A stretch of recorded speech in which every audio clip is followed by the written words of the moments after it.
Kuliah perdana 5 September 2008, Ibu Avanti Fontana yang membawa mata ajar teori organisasi langsung menggebrak dengan istilah-istilah yang sangat asing bagi kami seperti ontologi, epistemologi, perspektif modernis, simbolik interpretif, simulakra.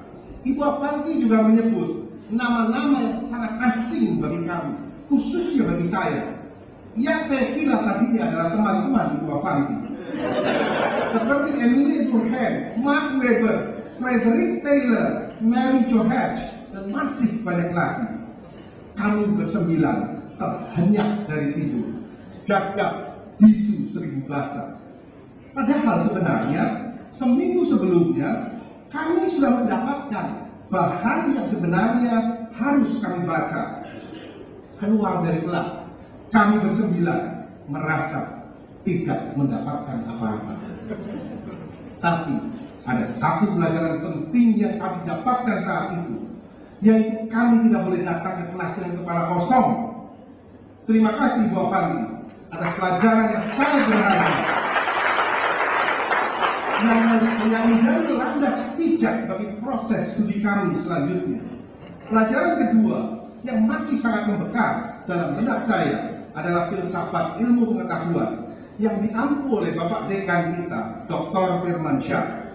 Pak Fis dengan gayanya yang kalem mengobrak-abrik keyakinan kita akan kebenaran dengan mengatakan tidak ada satupun kebenaran ilmu pengetahuan yang bersifat mutlak. Saya masih ingat kisah angsa putih yang ditemukan Pak Fis. Saat itu di kelas saya ngotot, memang semua angsa putih, mana ada warna angsa yang hitam atau belang-belang. Tetapi dengan tenangnya Pak Fis mengatakan, emang saudara sudah melihat semua angsa di seluruh dunia, sehingga saudara berani menyimpulkan bahwa semua angsa itu putih. Kalau saudara mendasarkan keyakinan saudara pada pernyataan tersebut, dan di kemudian hari kelak ada satu saja angsa yang tidak putih, maka runtuhlah semua fondasi ilmu yang saudara bangun. Satu pemahaman baru bagi saya, yang ketika pemahaman ini saya sharingkan dengan Pak Hendra Purnomo, partner bisnis saya. Pak Hendra cuma berkomentar singkat, baru sekolah sebentar sudah gendeng. Memang Bapak dan Ibu membekas dalam ingatan saya kondisi yang membuat saya memang gendeng, agak gila.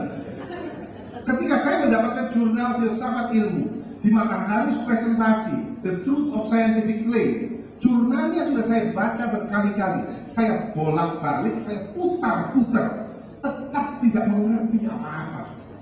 Dalam keadaan hampir menyerah, saya print foto pengarang jurnal tersebut, yaitu Edward Mackinnon. Saya pasang di depan layar laptop saya, dan saya ajak ngomong, what, sebenarnya apa maunya?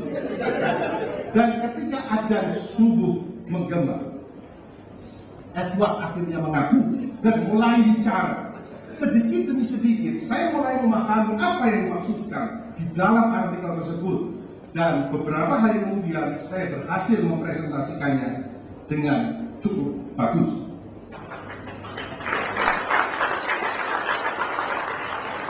Tahun pertama perkuliahan memang sangat melelahkan, tapi ini adalah perjuangan akademik berjamaah yang dilakukan bersama-sama dengan rekan-rekan yang lain. Tugasnya sangat banyak, tetapi deadline-nya jelas. Kita tidak mungkin lari dari deadline tersebut.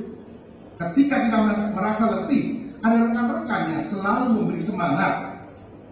Hampir semua mahasiswa strategic management berhasil melewati tahun pertama secara bersama-sama. Perjuangan selanjutnya adalah perjuangan yang sunyi dan sendiri. Tidak ada lagi perkuliahan, tidak ada lagi petunjuk jurnal mana yang harus dibaca, tidak ada lagi deadline, tidak ada lagi rekan yang mengingatkan kita ketika kita terlena. Dari pengalaman rekan-rekan senior yang benar-benar menikmati kenyamanan perjalanan panjang dalam kesunyian ini, satu-satunya deadline yang sering membuat kaget adalah SMS dari Devi Seputri yang memberitahu bahwa tenggat waktu pembayaran semester depan telah tiba. Pada tahap penulisan disertasi ini, kitalah satu-satunya orang yang menentukan tenggat waktu. Sekali terlena dalam kenyamanan, sulit sekali membawa semangat untuk kembali menjelajahi rimba ilmu. Bergumul dengan ratusan jurnal yang kadang sangat membosankan. Belum lagi hasil telusur kita berjam-jam, kadang-kadang dengan mudah dipatahkan oleh satu jurus argumen dari pembimbing yang meruntuhkan semua model yang kita bangun. Diperlukan komitmen, kerja keras, kerendahan hati dan keberuntungan untuk bisa melewati ini dengan semangat. Ide tentang topik disertasi saya pertama kali muncul ketika saya mempersiapkan final paper mata kuliah penelitian kuantitatif, dan semakin terkristalisasi setelah saya merealisasikan ujian prakualifikasi doktoral mata kuliah OTD. Paper awal saya dan pernah saya presentasikan di dalam Doctoral Journey in Management di ruangan ini pada bulan Juli tahun 2009 dan International Conference on Business and Management Research di Bali pada November 2009. Sejak pertama kali disusun, paper ini sebenarnya sudah mengalami banyak perubahan besar. Ketika pertama kali dipresentasikan, paper ini digolongkan sebagai paper di dalam bidang keuangan perilaku. Sedikit pun bau strategic management katanya tidak tercium. Setelah menemukan jurnal NAC tentang batasan-batasan strategic management, saya mulai menusuk ulang penulisan ini agar memperoleh status penelitian pada ranah strategic management. Namun sidang proposal disertasi, saya kembali mendapatkan serangan dari Profesor Sami Kristamulyana dan Dr. Adi Sekali Hafif. Untuk dibuahkan tidak hadir. Mengatakan wajib menggunakan investor institusi di dalam penelitian saya. Saya konsultasi dengan pembimbing dan setuju. Saya pikir urusan beres. Tapi ternyata di ujian seminar hasil kembali lagi mengatakan paper ini belum 100% berada pada ranah strategic management. Lewat konsultasi bolak-balik dengan pembimbing, arahan dari Dewan Penguji, masukan dari koordinator manajemen bidang strategik Bapak Albert Wijaya, saya kembali merombak paper itu hingga menjadi seperti ini. Dan inilah proses pembelajaran yang sangat berharga untuk memahami apa esensi dasar dari penelitian di bidang strategic management. Saya sangat beruntung Bapak dan Ibu bahwa saya mendapatkan promotor dan co-promotor yang benar-benar mendukung saya. Ratusan jam sudah saya lewatkan berdiskusi intens dengan ketiga promotor saya dalam 72 kali proses bimbingan selama disertasi, atau hampir 3,3 hari sekali saya menjalani bimbingan. Di tengah kesibukan para promotor, Pak Budi Sucipto, Pak Helson Siagian, dan Ibu Asmi Baltia selalu punya waktu untuk bimbingan. Bahkan siang hari menjelang malam Natal, kami berempat masih bergumul dengan teori-teori, model penelitian, hipotesa dan metodologi. Pak Budi Sucipto selaku promotor adalah orang yang paling berjasa mengarahkan disertasi ini. Hampir semua halaman disertasi saya pernah coret-coret habis dikoreksi oleh beliau. Sangat melelahkan dan jujur saja kadang membuat saya frustasi. Tapi coretan dan koreksi pula yang akhirnya menjadi warna dan kontribusi dari disertasi ini. Pak Helson Siagian selaku co-promotor kelihatannya orang yang sangat ramah dalam pergaulan sehari-hari. Tidak pernah Pak Helson sekalipun mengajukan pertanyaan di dalam ujian resmi. Tetapi sebenarnya Pak Helson adalah orang yang paling kritis dan pedas yang mengajukan pertanyaan-pertanyaan selama proses pembimbingan di kantor beliau. Apalagi kalau sudah keluar logat Bataknya, benar-benar mengerikan, sekaligus membuat saya lebih siap ketika dihadapkan pada pertanyaan dari Dewan Penguji. Sebaliknya, kelembutan Ibu Asmi Baltia adalah sumber mata air motivasi yang tidak pernah habis. Ketika saya lelah dicoret-coret oleh Pak Budi dan dicecar habis oleh Pak Helson, Bunda Asmi lah yang selalu ikut membantu mencari solusi dan memompa kembali semangat agar tidak pernah pudar. Satu kombinasi trio pembimbing yang benar-benar langka dan sangat berjasa dalam proses penulisan disertasi ini. Saya sangat beruntung mendapatkan tim penguji yang sangat membantu saya dalam menyelesaikan disertasi ini. Profesor Dorojatun Kuncorojakti PhD selaku ketua tim penguji adalah sosok teknokrat yang sangat saya kagumi. Pemegang bintang jasa di Order of the Rising Sun, Gold and Silver Star dari Kaisar Jepang benar-benar membuka wawasan saya dan membantu saya untuk memperkaya disertasi ini.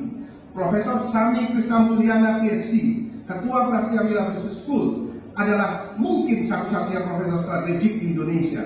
Dari tangan beliaulah disertasi ini bisa berada pada ranah strategic management. Dr. Adi Zakaria Afif, Ketua Program Pascasarjana Ilmu Manajemen, sangat kritis mengawal kualitas dari disertasi saya. Ibu Inovasi Indonesia, Ibu Avanti Fontana PhD, sosok pengajar yang saya kagumi, yang membuat saya mampu mengeksplorasi kontribusi penelitian ini.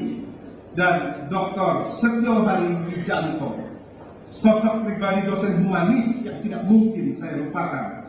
Melalui masukan-masukan kritisnya, beliau sangat membantu saya dalam memahami hasil olah statistik yang membingungkan dan tidak segan-segan menelepon hanya untuk mengingatkan saya untuk tetap semangat mengejar tengah waktu. Betapa beruntungnya saya pernah menjadi murid dari 5 pendekar besar di dalam penulisan disertasi ini. Saya juga ingin mengucapkan terima kasih yang sebesar-besarnya kepada Bapak Dekan Fakultas Ekonomi, Bapak Ketua Program, dan Bapak Ruslan Priyadi yang menjabat sebagai Ketua Program Studi sebelumnya ketika saya masuk sebagai mahasiswa. Juga kepada Bapak Albert Wijaya selaku Koordinator Manajemen Strategik. Kepada investor, institusi, dan individu yang membantu di dalam pengumpulan data primer, khususnya kepada Bapak Gunawan Rusli, Bapak Marto Setiono, Bapak Erik Martoyo, Bapak Handoyo Widya, Bapak Dr. Afi Dwi Payana, Bapak Billy Sunarno, Ibu Monika Hidayat, Bapak Markus Budiman, Bapak Handri, Bapak Marcel Anindita Hadiwono, dan Ibu Wahyu Lestari yang telah sangat mendukung dalam proses pengumpulan disertasi ini.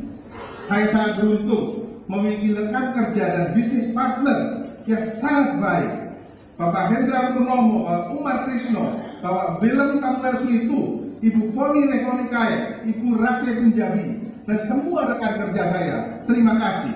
Rekan-rekan telah sangat mendukung saya menyelesaikan disertasi ini. Maka dengan selesainya disertasi ini, saya yang sudah jarang kelihatan di kantor akan kembali bersama rekan-rekan bahu-membahu membangun H2O dan Cleo Beauty Group.